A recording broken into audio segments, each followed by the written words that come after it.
গুরুত্বপূর্ণ একটি বিষয় আমরা লক্ষ্য করব। সকলে প্রস্তুত আছেন সুসংবাদ শুনতে? আওয়াজ শুনে মনে হচ্ছে না।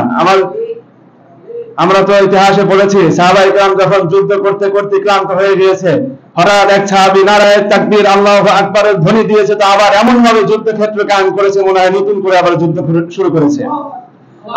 আমরা তো সেই সাহাবেরই অনুসারী, ঠিক কি না?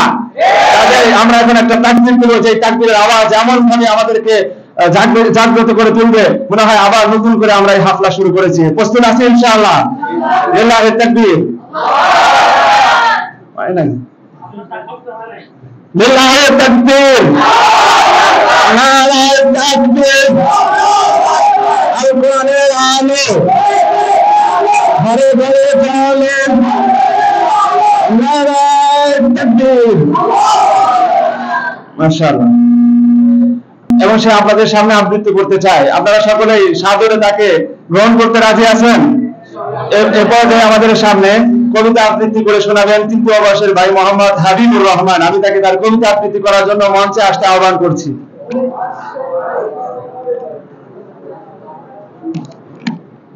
আসসালামু আলাইকুম ওয়া রাহমাতুল্লাহি ওয়া বারাকাতুহু। আজ জীবনের প্রথম আমি কবিতা আবৃত্তি করব। গতকাল রাতে আমি বানিয়েছি।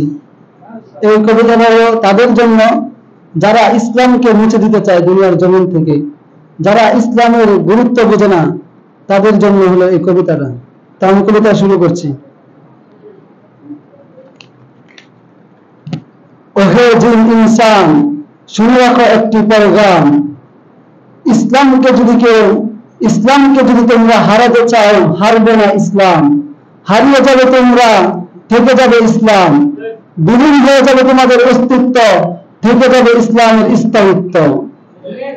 মুছে যাবে তোমাদের নাম এবং নিশানা, রয়ে যাবে ইসলামের নাম এবং পতাকা। এজন্য তোমাদেরকে বলছি, ওহে জিন ইনসান, সময় থাকতে এসে পড়ো ইসলাম নামের বৃক্ষের ছায়াতলে। যে ইসলাম তোমাদেরকে ছাড়া চলতে পারবে কিয়ামত পর্যন্ত, কিন্তু ইসলাম ছাড়া তোমরা চলতে পারবে না এক মুহূর্ত। আসসালামু আলাইকুম ওয়া রাহমাতুল্লাহ।